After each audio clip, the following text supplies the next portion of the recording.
Muy bien. En esta ocasión vamos a ver el tema en la misma línea de la torsión, pero en esta ocasión vamos a ver las deformaciones que son causadas por la torsión. Cómo se deforma un objeto o cuánto se deforma un objeto cuando se somete a pares de torsión o momentos de torsión. Ok, entonces comenzamos con la relación que hay entre esfuerzo cortante y deformación. Los esfuerzos cortantes descritos en las secciones anteriores son tangentes a la superficie de las secciones transversales del eje. En la discusión de esfuerzos cortantes y las deformaciones por cortante correspondientes, es más conveniente considerar un cubo elemental de materia en vez de una superficie plana. Entonces, el cortante es tangencial a la superficie. Esta es la superficie. Cuando rebanas el elemento, cuando seccionas el elemento, ahí es tangencial, es paralela al corte. Entonces, de aquí, de esta sección que está siendo cortada o está siendo sometida, en este caso el elemento a torsión, bueno, ya sabemos que de la torsión vamos a derivar en esfuerzos cortantes debidos a torsión. Entonces, de aquí toman este cubo elemental de materia que estaría representando a una partícula que forma parte de este eje, de este elemento mecánico que es un eje circular. Estaría representando esa partícula. Este cubo representa una partícula que está justamente aquí en la sección que se está cortando. Dice que, bueno, en la figura 3.4 se muestra un cubo elemental típico de un eje. El tamaño del cubo es extremadamente pequeño, tan pequeño que los esfuerzos que actúan sobre las superficies del cubo pueden considerarse como uniformemente distribuidos, ¿sí? Aquí están los esfuerzos. Este es tau, el esfuerzo cortante. En cualquier momento en que se presenten esfuerzos cortantes sobre una superficie de un cubo elemental, deben presentarse en las 4 superficies, como se muestra en la figura 3.4b. O sea, basta con que en una de las caras del cubo esté sometida a un esfuerzo cortante para que en las otras 3, la superior, la inferior y la lateral derecha, se estén presentando el mismo esfuerzo cortante. O sea, me refiero a la magnitud. ¿Por qué? Bueno, por ejemplo, si aquí ya vemos este cubo de forma bidimensional, lo vemos de frente, lo que veríamos de frente es este cuadrado. Esta es la cara AB y esta es la cara CD. Como lo estamos viendo de frente, solo vemos líneas. Pero nosotros sabemos que tiene un fondo, tiene una profundidad porque es un cubo. Ok, entonces si en esta cara se está presentando una fuerza o un esfuerzo, ya depende. Si es esfuerzo, bueno, pues ya lo estás dividiendo entre el área de la cara. Si es fuerza, pues es directamente aplicada una fuerza. Entonces, si aquí se está presentando un esfuerzo en la cara AB, que es la cara izquierda del cubo, sería esta. Aquí lo vemos tridimensionalmente. Si en esta cara AB se está presentando un esfuerzo que tiene una dirección que va hacia arriba y una magnitud determinada, necesariamente en la cara derecha, en la cara opuesta, a la lateral opuesta, que será la derecha, se tiene que estar presentando el mismo esfuerzo, con la misma magnitud, pero con una dirección opuesta. Esto es por equilibrio. Si nada más estuviera este esfuerzo aquí en esta cara, esto estaría girando, ¿sí? Estaría desequilibrado. Entonces, necesariamente al presentarse en una cara, se tiene que presentar en la otra, en la cara opuesta y con sentido opuesto. Necesariamente, por equilibrio. Aquí se mueve, si no está así, se va a mover la partícula. Ok, ya que sabemos que en la cara opuesta se tiene que estar presentando el mismo esfuerzo, es decir, con la misma magnitud, pero con una dirección opuesta, si nada más tenemos este par de esfuerzos, este cubo va a girar en este sentido, en el sentido horario, por cómo están posicionados los esfuerzos. Entonces, por ende, necesariamente en las caras superior e inferior se tiene que estar presentando otro par de esfuerzos que contrarresten el giro que ocasionan este primer par que están aplicados en las caras laterales. Porque si no va a girar el cubo y esto tiene que estar en equilibrio. Y por eso dice, o sea, al momento de desarrollarse un esfuerzo en una cara del cubo, que representa, bueno, una partícula del eje, necesariamente se desarrolla en las otras tres caras, necesariamente por equilibrio. A eso se refiere. Dice, consideremos por ejemplo el cubo elemental de materia mostrado en la figura 3.4c. Sobre la cara AB actúa hacia arriba una fuerza cortante vertical, ya que el cubo debe estar en equilibrio, o sea, la sumatoria de fuerzas en Y debe ser igual a 0, y debe haber una fuerza vertical APS que actúe hacia abajo. Esta fuerza actúa sobre la cara CD. Es lo que les decía, o sea, al momento de presentarse hacia una fuerza o un esfuerzo en una cara, en este caso la cara lateral, en la otra cara lateral se tiene que presentar también una fuerza o un esfuerzo con la misma magnitud de sentido opuesto. Dice, sin embargo, estas dos fuerzas forman un par, ya que la sumatoria de momentos debe ser igual a 0 para el cubo, debe haber un par igual y de sentido opuesto para impedir la rotación. Este actúa en las caras AC y BD. Exactamente lo que está ocurriendo aquí, que se tiene que presentar un par de sentido opuesto, o sea que tiende a hacer girar este cubo en el sentido opuesto para que contrarreste al par que ya se está presentando debido a las fuerzas o esfuerzos en las caras laterales. ¿Ok? Bien, entonces los esfuerzos cortantes que actúan sobre un cubo elemental de material hacen que el cubo se deforme. Al momento de presentarse esfuerzos cortantes ocurren deformaciones. Siempre vienen acompañados esfuerzos y deformaciones. Esta deformación generalmente se considera como un ángulo. ¿Se acuerdan de la deformación angular por cortante, la unitaria, que es gamma? Pues aquí también. Como también se están presentando esfuerzos cortantes, pues también ocurre una deformación angular. La relación entre el esfuerzo cortante y la deformación se expresa como el ángulo gamma. Este es el ángulo gamma, que es el mismo de la deformación angular por cortante. Y de la figura 3.4, F, y está dada por la ley de Hooke. La constante de proporcionalidad se llama módulo de elasticidad al cortante, que se representa por esta G mayúscula. Y aquí viene su expresión algebraica. Aquí, ojo, la representación de la deformación angular por cortante, que finalmente ya la vimos en la parte de del cortante promedio, es el mismo símbolo, porque se refiere a lo mismo, a una deformación angular por cortante. Pero esta deformación que estamos viendo aquí específicamente es debida a torsión, o sea, a pares internos aplicados, a pares de torsión en un eje, en una flecha. La otra deformación, que tiene el mismo símbolo, porque también es deformación angular por cortante, se debe a cargas verticales. Esa es la diferencia. Bueno, entonces, como ya vimos también en la parte anterior de la deformación angular por cortante, existe una constante para cada material, ya sea acero, ya sea aluminio, latón, lo que se les ocurra, materiales utilizados en la ingeniería, que tienen una constante distinta dependiendo del material precisamente, y esa constante ya viene en tablas, y ya les compartí también esas tablas cuando recién vimos este tema de el módulo de rigidez cortante, o que también se le llama módulo de elasticidad al cortante y que se expresa con esta G mayúscula. ¿Qué unidades va a tener el módulo de elasticidad cortante o módulo de rigidez cortante? Va a tener unidades de esfuerzo, libras por pulgada cuadrada, newton por metro cuadrado, depende en qué sistema estemos, sistema inglés o sistema internacional. Les digo, este ya está determinado, ya viene en tablas. Nada más nos tendrían que decir de qué material está hecho el eje o de qué material está hecha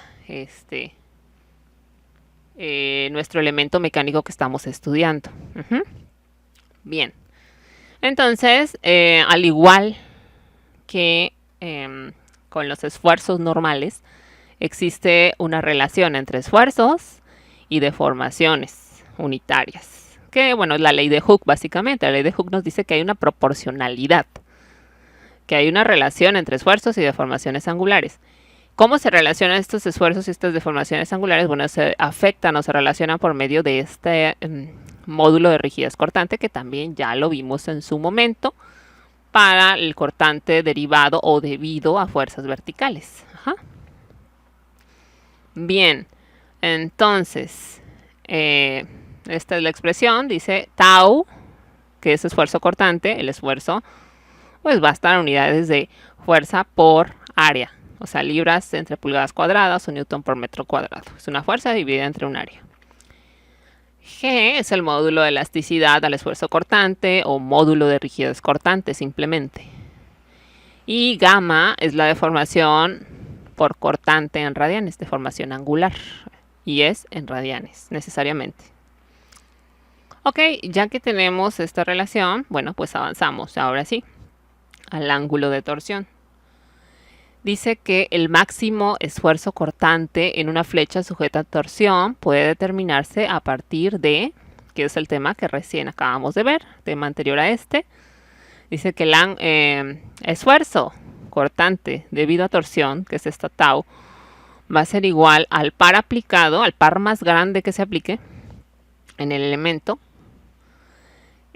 multiplicado por C. Si queremos el esfuerzo cortante máximo, C va a corresponder al radio de la flecha o al radio del eje. O sea, al punto más alejado con respecto al centroide. Entre más te alejes del centroide, más grande es tu esfuerzo cortante debido a torsión. Ok. Entonces se multiplica el par más grande que tengas por el radio y lo divides entre el momento polar de inercia, que es esta J. Para la J, para el momento polar de inercia, bueno, nosotros sabemos, porque también ya lo abordamos anteriormente, que hay una diferencia entre secciones huecas y secciones macizas o secciones que no están huecas. Entonces, ojo con eso, con el momento polar. Bien, el par aplicado también hace que el eje se tuerza, que es lo que pasa exactamente cuando nosotros tomamos una franela o un trapeador, lo exprimimos, ¿no? Hacemos girar un lado del trapeador, un extremo del trapeador con respecto al otro, opuestos, para que se tuerza, para que exista esa torsión. Bien, entonces el ángulo de torsión es de importancia, ese es un ejemplo nada más así rápido, ¿no? Para que se entienda. Pero el ángulo de torsión es de importancia en muchas aplicaciones de ingeniería. Muchas flechas para maquinaria deben diseñarse de tal manera que no se deformen demasiado. Es decir, que no se tuerzan excesivamente. Las herramientas y maquinaria de precisión frecuentemente requieren que el ángulo de torsión quede dentro de ciertos límites especificados, que no se rebasen cierta torsión. Consideremos una parte de una flecha sometida a torsión mediante pares, que es esta. ¿Sí? En uno de los extremos tenemos un par en este sentido y en el otro el mismo par pero en sentido opuesto. La línea interrumpida indica la posición de una fibra longitudinal antes de la torsión. Y la línea continua representa su posición después de que se han aplicado los pares. O sea, esta línea discontinua que va con guiones es una línea horizontal antes de someterse a los pares. Y esta línea así como que se tuerce, como hace una curvita, eso es la deformación. Bueno, es la línea o la posición, lo que se torció una parte con respecto al otro. Aquí está igual, aquí se desplazó esta distancia, ¿sí se fijan? Entonces, antes de deformarse y después de deformarse. Es una fibra ya deformada. Bien, entonces, la deformación por cortante, que es gamma, se muestra en la figura 3.5 como el ángulo N'Mn. Debido a que se produce ángulos relativamente pequeños como consecuencia de esfuerzos cortantes menores que el límite de proporcionalidad a cortante, la tangente del ángulo puede darse mediante el ángulo gamma en radianes, expresado matemáticamente. Lo que decíamos en la parte también de las deformaciones angulares, de que si son deformaciones muy pequeñitas, ya no apliques la tangente, la función tangente directamente. El cateto opuesto entre el cateto adyacente te va a dar el ángulo en radianes, directamente, el cociente. Si lo quieres hacer con tangente, adelante lo puedes hacer, vas a llegar a lo mismo, porque son ángulos muy pequeñitos, esa es la cuestión. Para ángulos pequeñitos, como los que vamos a estar manejando aquí, sí es válido hacer directamente el cociente cateto opuesto entre el cateto adyacente. Y directamente te va a dar el ángulo en radianes. Ok, entonces, ¿cuál es este ángulo gamma aquí en la flecha? Sería este. Fíjense, a lo largo, en la longitud, este es gamma. Lo que se despega deformada, la línea deformada o la fibra ya torcida, con respecto a la fibra en posición antes de aplicar los pares, antes de torcerse. Entonces, este ángulo es con respecto aquí a la longitud. Este ángulo gamma. Bien. Entonces ya tenemos. ¿Cómo calculamos ese ángulo gamma? Pues sería cateto opuesto, que es esta línea. Como está muy pequeñita, lo están considerando como una línea, como una recta. N', o sea, esta distancia. Ya sabemos que aquí es una longitud de arco, o sea, que está circular, pero como está muy pequeñita y se considera una recta, este es el cateto opuesto. Y la longitud, toda esta longitud de esa sección del eje o de esa sección de la flecha que estoy analizando, sería mi cateto adyacente. Entonces es el opuesto, que sería esto, que se despegó la línea punteada de la línea continua entre la longitud de ese segmento. Ok, ese sería mi ángulo gamma. Luego, el ángulo de torsión de la flecha es el ángulo de rotación de la sección y es el ángulo θ mostrado en el extremo B de la figura 3.5. Dice, considerando la geometría del extremo B, este es el extremo B, este es el extremo A, ojo. Podemos expresar el ángulo de torsión θ medido en radianes, como el arco N'N dividido entre el radio R. Ahora, esto lo que acabamos de ver es con respecto a la longitudinal, a la parte longitudinal de nuestro eje, de nuestra flecha, de nuestro elemento mecánico. Si lo vemos desde la sección, este ángulo, esto que se separó N de N', también se puede calcular a partir de la sección transversal. También es el mismo, o sea, debe ser lo mismo. Si lo ves desde aquí, desde la longitud, o si lo ves desde la sección, este ángulo es el mismo. El mismito. O sea, esta separación, este ángulo. Ok, desde la sección, nosotros sabemos que para calcular una longitud de arco, que generalmente se simboliza con S, longitud de arco es igual a multiplicar el ángulo que tienes, en este caso sería θ, por el radio. O sea, el ángulo en radianes por el radio de la sección. Si queremos calcular esta longitud de arco, que es lo que queremos. Entonces, sería, la longitud de arco sería Nn', va a ser igual a radio, o sea, el radio de esta sección, por θ, por el ángulo que hay aquí. Y es lo que nos dice esto. Si tú lo despejas, esto es longitud de radio, dijimos que es igual al radio por θ. Si tú despejas N' por N, o sea, si tú despejas θ, mejor dicho, si tú despejas este ángulo que es el que queremos finalmente conocer, θ te va a quedar a la longitud de arco, a N', entre el radio de la sección. O sea, el radio de esta sección circular. Y aquí está. Esta es la longitud de arco. Y aquí está despejado θ. ¿Sí? Cualquiera de las dos, en cualquiera de las dos formas. O sea, en una está despejado θ, en una está despejada la longitud de arco. Dice, ya que la dimensión N'N aparece en ambas ecuaciones, A y B, estas ecuaciones pueden combinarse como sigue. La ecuación A es esta, es cuando calculamos gamma, o sea, este ángulo a lo largo del eje, que involucra a la misma longitud de arco N'N entre la longitud de esta sección que estamos analizando, de esta parte del eje. Y la otra ecuación que tenemos, que recién tenemos, es esto. Que la longitud de arco N'N es igual al radio por el ángulo en radianes. ¿Sí? Bien, entonces dice ambas involucran el término N'N, pues sí, aquí se conectan. Lo que se abre este gamma aquí es igual a esta longitud de arco. Es la misma, están conectados. Nada más les digo, esto es visto desde la parte longitudinal del elemento y esto es visto desde la sección transversal. Bien, entonces nada más sustituyen. En gamma, en lugar de poner N'N, ponen su equivalencia, que es radio por θ. Están combinando ambas ecuaciones, sustituyendo N'N. Entonces, en lugar de N'N, colocan radio por θ entre L. Ahí está. Dice, el ángulo gamma es la deformación por cortante. Y es el mismo término que aparece en la ecuación 3.4. Ajá, en la ecuación 3.4, que es esta. El de esfuerzo cortante es igual a módulo de rigidez cortante por gamma. La ecuación 3.4 puede entonces volver a escribirse en una forma adecuada para calcular el ángulo de torsión teta, que es lo que queremos, calcular teta. Dice, sustituyendo las ecuaciones 3.1 y C, en la ecuación anterior obtenemos. O sea, aquí en lugar de tau del esfuerzo, coloca su equivalencia. Nosotros sabemos que el esfuerzo cortante debido a torsión a que es igual al par por el radio. O sea, si queremos calcular el esfuerzo cortante máximo, es el par máximo por el radio de la sección circular entre el momento polar. Aquí está, están sustituyendo. En lugar de tau, sustituyen.